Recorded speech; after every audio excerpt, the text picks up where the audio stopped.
Salut, comment ça va? Est-ce que vous avez passé un bel été? Est-ce que la reprise c'était pas trop hard? Moi franchement j'attendais que ça. Alors je sais que mon cas n'est pas forcément la généralité, mais je pensais que ça allait être assez calme sur les actualités et en fait que nini, il s'est passé plein de choses. J'ai trop de trucs à vous raconter. Alors, au menu du jour, on va parler de Café L'Or, Senseo et Tassimo qui seraient rachetés par Keurig Dr Pepper. La folie Laboubou, oui, on sort un peu de l'agroalimentaire. Les produits les plus achetés en GMS en 2025. Danone qui se réorganise. Et Auchan victime d'une cyberattaque. Bienvenue sur Sans filtre ajouté, le podcast qui te raconte l'actualité agroalimentaire et grande distribution du mois. C'est parti. Alors tout d'abord, vous l'avez vu, les cafés L'Or, Senseo et Tassimo ont été rachetés par l'américain Keurig Dr Pepper. 16 millions de dollars ont été posés sur la table pour une tasse de café, je vous raconte. Alors ce mois-ci, dans l'actualité agroalimentaire, il y a une actu particulièrement qui a fait beaucoup de bruit et c'est une annonce qui pourrait changer encore une fois le paysage de la grande distribution alimentaire et changer la donne dans nos tasses de café. Installez-vous, prenez un café justement, je vous raconte l'histoire. Imaginez la scène. Imaginez la scène au Texas, siège de Keurig Dr Pepper. Dans les bureaux, les bulles pétillent déjà, avec du Dr Pepper, du 7-Up, bref, des marques que vous connaissez. Mais les dirigeants, eux, ils ont pas soif de soda, mais bien de café. Et pas n'importe lequel. Leur regard s'est posé sur un géant JDE Peet's. Derrière lui, des marques qu'on connaît tous, Senseo, L'Or, Grand-mère. Bref, c'est la moitié de nos rayons. Alors fin août, ils ont sorti le carnet de chèques. Bam, 18 millions de dollars, rien que ça. 16 millions de dollars, rien que ça. Oui, vous avez bien entendu, 16 millions. Et l'objectif, eh bien, ce serait de marier la puissance américaine des dosettes avec le portefeuille mondial de JDE. Alors, le résultat attendu, c'est de créer un mondial du café et venir titiller le roi actuel Nestlé. J'aurais bien aimé voir ce qu'il s'est dit dans les bureaux de Nestlé quand il y a eu la nouvelle. Mais l'histoire ne s'arrête pas là. Une fois l'acquisition bouclée, je pense que probablement ça devra être fait d'ici juin, Keurig Dr Pepper va se scinder en deux, fusionner finalement pour mieux se séparer et apporter de la clarté, de la visibilité. D'un côté, on aura Cofico, un mastodonte du café avec 16 milliards d'euros de chiffre d'affaires, 40 usines dont une en France, à Andrézieux, oui, mettons la Loire à l'honneur. Et puis de l'autre, Beverage Co, donc le royaume des bulles avec 11 milliards pour continuer à se développer sur la partie bulles et boissons. Alors pourquoi ce choix? Parce que, on le sait, le café est en pleine tempête. Les prix aujourd'hui de l'Arabica et Robusta flambent, explosent. Le climat, à cause notamment du climat, il y a beaucoup de tensions commerciales, donc le marché est extrêmement secoué. Et créer un géant, c'est une façon de résister plus longtemps, de mieux résister. Attention, parce que les hausses de prix, elles sont pas terminées sur le café.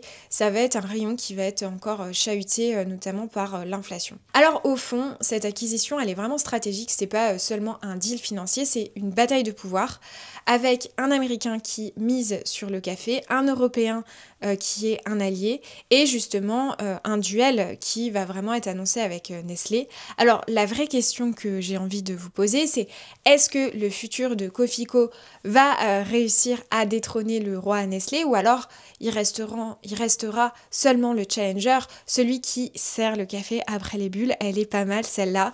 Je vous laisse me dire en commentaire ce que vous en pensez. Pour ceux qui m'écoutent via le podcast, écrivez-moi sur Instagram, dites-moi ce que vous en pensez. Et sinon, vous avez YouTube où ce podcast est disponible en version vidéo, où vous pouvez directement m'écrire en commentaire. Deuxième actualité de la semaine, j'avais envie de vous décrypter le phénomène Laboubou. C'est quoi ce truc? Peluche, elle est horrible, enfin je suis désolée, je comprends pas c'est quoi cette horreur. Hier j'étais à la gare de Lyon et j'en ai vu de partout, sur les sacs, dans les magasins. Je suis désolée, je suis obligée de sortir de l'agroalimentaire et de la grande distribution pour décrypter ce phénomène de consommation qui est absolument incompréhensible pour moi. À mon époque, attention, c'est le moment boomer, on avait les Diddle, on avait les Hello Kitty, c'était trop chou, cette petite souris, ce petit chat, enfin, C'était tout mignon, Pikachu, etc. Tout était cute, kawaii. Là, je comprends pas. On est sur une petite peluche chelou avec un sourire démoniaque, des émeutes, des reventes à des prix délirants et on en voit de partout dans la rue. Je ne comprends pas ce phénomène Labubu. Et je vais vous expliquer l'histoire du coup.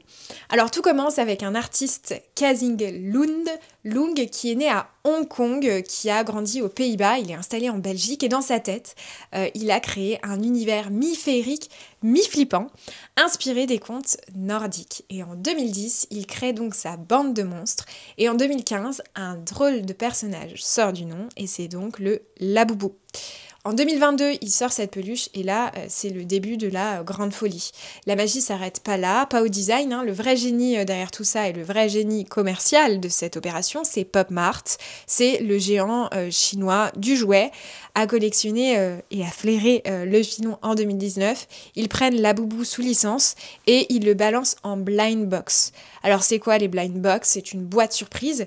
Tu sais pas ce que t'achètes avant de l'ouvrir, un peu comme les Sony Angel. Et résultat, ça crée vraiment de l'excitation, de la dopamine, du FOMO, le fameux Fear of Missing Out. C'est comme le casino finalement, sauf que au lieu de mettre en jeu ton salaire, eh ben tu finis avec une peluche qui te fixe bizarrement et qui te sourit de façon un peu chelou. Et le pire dans tout ça, c'est que quand Lisa de Blackpink, elle sort son Labubu, accroché à son sac de luxe, alors là, la planète entière se dit ok, il m'en faut un. Résultat, rupture de stock, file d'attente, vol, casse de voiture, bref, voilà, il y a même Madonna qui s'y est mis, donc voilà, il fallait qu'on en parle. Donc, sauf que aujourd'hui, le vrai phénomène, il est sur la rareté. Ça dérape, il n'y a pas assez de Labubu pour tout le monde. À Berlin, 7 heures d'attente pour cette peluche. À Londres, des émeutes, carrément. Et à Paris, certaines personnes cassent des voitures pour récupérer une peluche. Oui, on en est là. Et côté prix, accrochez-vous, on est quand même à 20 € en boutique, donc c'est pas rien. Et les prix montent avec cet effet rareté et popularité. 300, 400, 500 €. Je me dis que j'aurais dû flairer le filon avant, en acheter plein. Et j'aurais fait une maxi plus-value. En Chine, il y a même une édition limitée qui s'est vendue à 150 000 $. SOS. À ce tarif, on pourrait carrément adopter un vrai panda. Mais là, c'est pour un lapin aux dents pointues. Alors évidemment, qui dit hype dit aussi contrefaçon, une contrefaçon qui arrive sur le marché. Elle s'appelle pas Labubu, elle s'appelle Lafoufou. Quelle originalité! C'est des copies conformes qui sont parfois même vendues assez cher en vrai. Bref, il faut mieux scanner les QR codes pour bien vérifier justement que votre Labubu soit authentique. Alors, pourquoi cette obsession? Il y a même les psys qui sont mis à décrypter le phénomène. Alors, ils disent que on pourrait réparer son enfance avec cette peluche réconfortante, que c'est pour ça qu'il y a toute cette hype autour de ça, que c'est un peu le frisson du hasard, hein, effectivement, hein, d'ouvrir ce paquet et de ne pas savoir sur quoi tu tombes, hein, ça crée un petit côté intéressant. Et effectivement, c'est devenu un accessoire de mode qu'on accroche à un sac de luxe. Il y a aussi un côté très intéressant pour les marques de mode de grand luxe et ça permettrait d'appartenir à une certaine classe sociale. On parle beaucoup de la pyramide de Maslow et ce besoin d'appartenance, il est quand même assez haut dans l'esprit des consommateurs.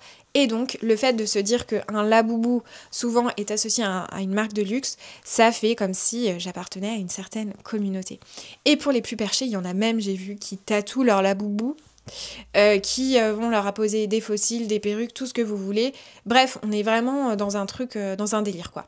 Mais est-ce que la hype va durer? Apparemment, ça s'essoufflerait un peu en Thaïlande, paraît-il. Voilà, mais bon, en tout cas, ce Labubu, hein, c'est le seul jouet qui est capable de provoquer des émeutes. Donc, moralité, on pensait que cette peluche, une peluche, c'était mignon et rassurant, mais en 2025, comme beaucoup d'autres phénomènes, c'est devenu un vrai phénomène de business, de commerce, et c'est pour ça que je voulais vous en parler aujourd'hui, et même une raison suffisante pour braquer des voitures, n'est-ce pas, ce qu'on a pu voir. Mais après tout, pour faire un lien justement avec ce podcast, est-ce que c'est vraiment différent de ce qu'on a pu voir sur les chocolats de Dubaï? Je ne crois pas. On voit exactement les mêmes ingrédients en marketing, la rareté qui est orchestrée. les réseaux sociaux qui enflamment le buzz, et puis des reventes à des prix délirants, on était à 10 € la tablette, et des consommateurs qui sont prêts à attendre des heures et des heures pour justement cette rareté. Donc que ce soit une peluche kawaii ou une gourmandise en édition limitée, le mécanisme est exactement le même. Le marketing de la rareté, dopé par le désir social d'appartenir à une classe, qui transforme justement n'importe quel objet ou n'importe quel produit en produit culte qu'on a envie de collectionner. Et c'est peut-être une vraie leçon de grande distribution et d'agroalimentaire qu'on est en train de vivre. Voilà. Est-ce que vous aimez, vous, les laboubous? Est-ce que vous en avez? Qu'est-ce que vous pensez de ce petit objet-là, un peu farfelu? Moi, il me fait peur. J'aimerais pas, en tout cas, le mettre à côté de mon lit quand je dors parce que ça m'inquiéterait. Bref, troisième actualité de la semaine, les produits les plus achetés en grande distribution. En 2025, les Français dépensent plus de 2,5 milliards d'euros en grande distribution, mais devinez quoi? Nos paniers ne sont pas remplis que de pâtes et de légumes, et étonnamment, quand on regarde le classement, on carbure à l'eau, à l'alcool même, et au soda. Bref, la France, c'est un pays où il s'avérait qu'on boit plus qu'on ne mange. Alors, le verdict vient de tomber, c'est Nielsen IQ qui a dévoilé ce classement, relayé par le pape de la grande distrie, évidemment Olivier Dauvers, sur les 50 produits les plus achetés en grande distribution. 40 sont des boissons. 40, on ne parle pas de volume, on parle de chiffre d'affaires ici. Donc voilà, à mettre quand même en perspective, mais ça en dit long quand même sur notre consommation. Donc en haut du podium, on a Cristalline avec les packs de 6 d'1,5 litre. C'est 185 millions d'euros de chiffre d'affaires, rien que ça. C'est l'eau la moins chère du marché qui est devenue la plus achetée. Et en deuxième, on a Ricard. Ricard était déjà très bien placé les autres années. C'est 175 millions d'euros, donc c'est de quoi arroser tous les apéros d'été du monde entier. Et en troisième, la star planétaire, évidemment, le Coca-Cola. En format 1,75 litres, évalué à 104 millions d'euros de chiffre d'affaires. Donc bref, en France, on peut dire, on boit clair, on boit jaune, et on boit sucré aussi. Coca d'ailleurs a fait une razzia, il y a 6 références dans le top 50, rien que ça. Ricard revient avec sa bouteille d'1,5 litre en 21e position. Et côté eau, on a du Volvic, de l'Evian, du Montroucou ou du Saint-Pellegrino qui s'invitent dans le classement. Les bières et les whiskies ne sont pas en reste. On a de la DSP, de la Heineken, Ballantine's, William Pils. Bref, on a vraiment de quoi faire une cave, n'est-ce pas? Et la bouffe dans tout ça, elle se fait assez petite, mais il y a quelques rescapés solides qui arrivent à se glisser. Donc on a du Nutella, le 1 kg, qui sauve l'honneur à la 7e place.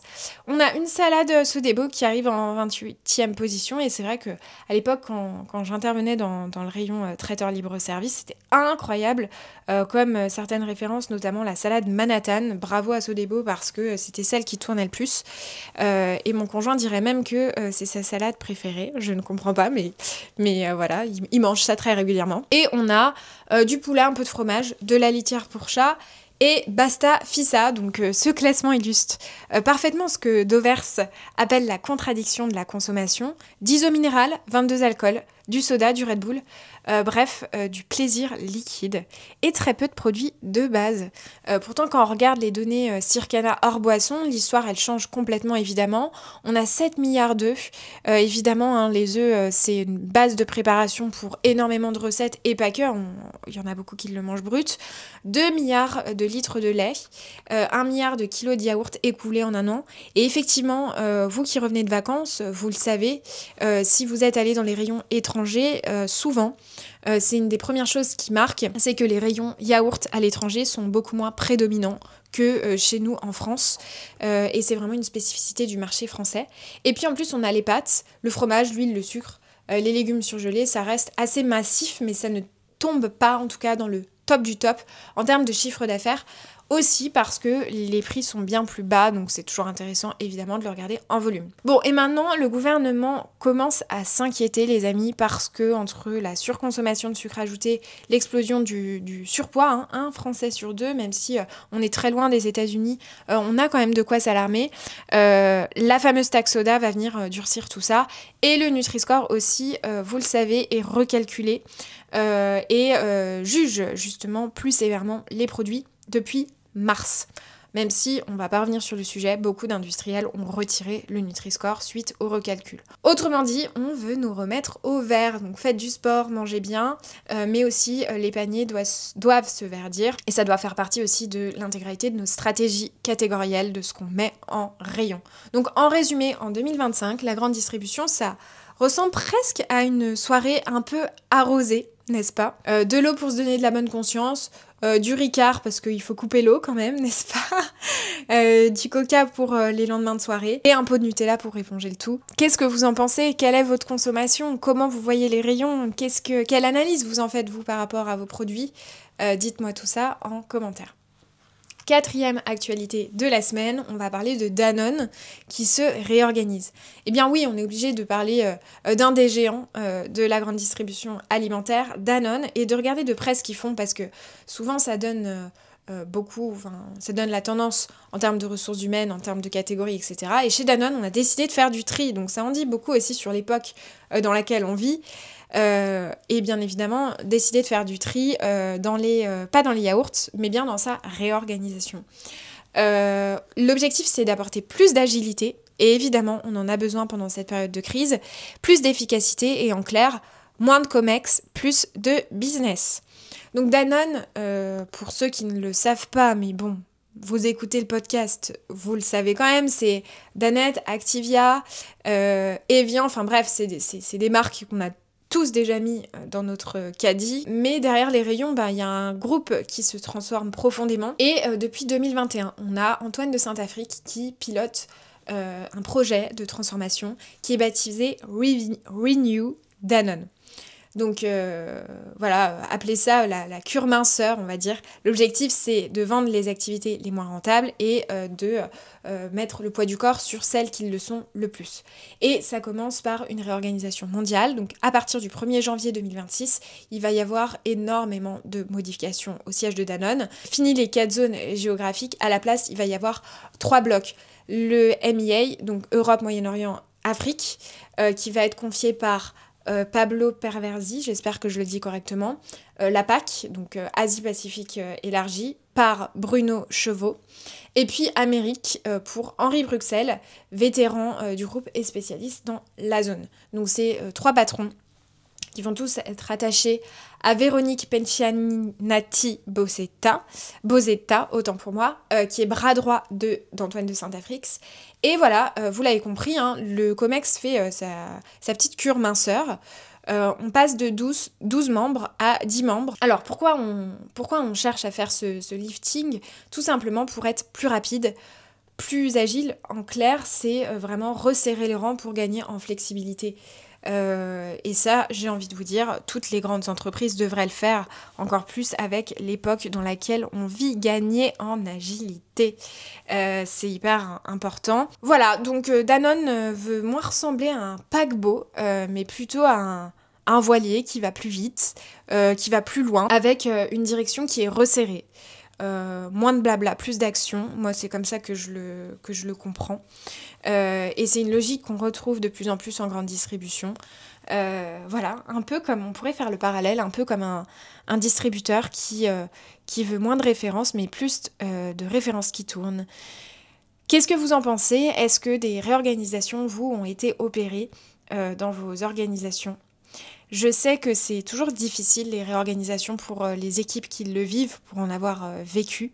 Il faut tenir le coup et avoir un cap clair. Et c'est pour ça que le rôle du PDG est plus qu'important. Dites-moi, pareil, en commentaire, comment vous voyez ces réorganisations-là. Je suis ravie d'avoir vos retours sur le sujet. Quatrième actualité de la semaine, je vous avais dit, au mois d'août, il y avait de quoi échanger. Auchan s'est encore fait piratés. Là, on pourrait parler d'un feuilleton, hein, parce que voilà. Chez Auchan, gros piratage, la fidélité ne paie pas toujours. Et après novembre 2024, eh ben, rebelote. En août 2025, de nouveaux piratages, une nouvelle cyberattaque a montré le bout de son nez. Et cette fois, c'est des centaines de milliers de clients qui ont vu leurs données filer. Donc ça s'est passé le 21 août. Auchan a confirmé l'attaque. Le piratage avait été repéré le week-end précédent. Et il y a eu plein d'infos qui ont été volées. Donc parmi celles-ci, nom, prénom, email, adresse, numéro de téléphone et numéro de carte de fidélité. Donc c'est quand même pas rien. Hein. Tout a été piraté, sauf les codes de carte bancaire et les mots de passe. Ouf, Auchan a tenu à rassurer ça. Ils n'ont pas fuité. Je l'espère en tout cas. La cagnotte non plus d'ailleurs. Voilà. Ouf, sauf que les cartes de fidélité, elles, ont toutes été désactivées. Donc résultat, il faudra passer en magasin pour récupérer les euros et obtenir une nouvelle carte. C'est quand même pas très pratique, mais obligatoire. Bon, ça générera du trafic en magasin, c'est ça qu'on peut se dire. Mais quand même, c'est un nouveau coup de massue pour Auchan qui souffre particulièrement en ce moment. Alors, le plus cocasse dans tout ça, c'est que l'alerte a été envoyée par Auchan en août. Et c'était mot pour mot absolument identique avec ce qui s'était passé en novembre 2024. Et certains clients ont cru à une arnaque de plus. C'est assez ironique quand même la situation. Alors pourquoi ça arrive encore ? Il y a pas mal d'experts qui ont pris la parole sur ce sujet. Il y a une grande chance qu'on parle ici de phishing. Donc c'est un employé qui clique au mauvais endroit et hop, l'accès est ouvert. Et le problème, c'est que dans une enseigne comme Auchan, il y a tellement de monde qui peut accéder à cette base de données. Chaque caissière doit scanner une carte. Chaque employé doit retrouver un compte. Et forcément, ça multiplie les failles. Et même après une première attaque, les mesures de sécurité, elles mettent du temps à être appliquées, tout simplement. Donc former les équipes, cloisonner les bases, assurer la sécurité, ajouter des contrôles, ça coûte très cher. Et la cybersécurité, c'est rarement la priorité, alors que ça devrait être une priorité. Alors, Auchan, c'est vraiment la grosse galère. C'est pas les seuls qui ont été dans la galère. Je crois qu'il y a eu Bouygues Télécom aussi qui a vu beaucoup de comptes se faire pirater. Et les cybercriminels, ils ont bien compris que la carte de fidélité, c'était une mine d'or en termes de données. C'est un jackpot assez exploitable. Et puis, vous savez, ils demandent évidemment des rançons derrière. La liste des victimes s'allonge et probablement devrait s'allonger. Donc, s'il vous plaît, ceux qui m'écoutez, mettez la cybersécurité au cœur de votre stratégie pour assurer tout ça, c'est très très important. Voilà, donc la fidélité, c'est devenu une vraie faiblesse et ça pose des vraies questions, notamment sur l'avenir. À quoi ça sert de fidéliser si au final, c'est ce qui rend le programme beaucoup plus vulnérable. Voilà, j'en ai fini pour ces actualités. Elles étaient riches, elles étaient denses, j'espère qu'elles vous ont plu. Et je vous retrouve, comme d'habitude, le mois prochain pour décrypter les actualités de septembre. N'hésitez pas à me dire ce que vous avez pensé de ces actualités, à réagir en commentaire. Et si vous voulez soutenir le podcast, mettez des petites notes, des petites étoiles. C'est trop important pour la visibilité du podcast. Je vous remercie et je vous dis à très vite sur Sans filtre ajouté. Ciao, ciao!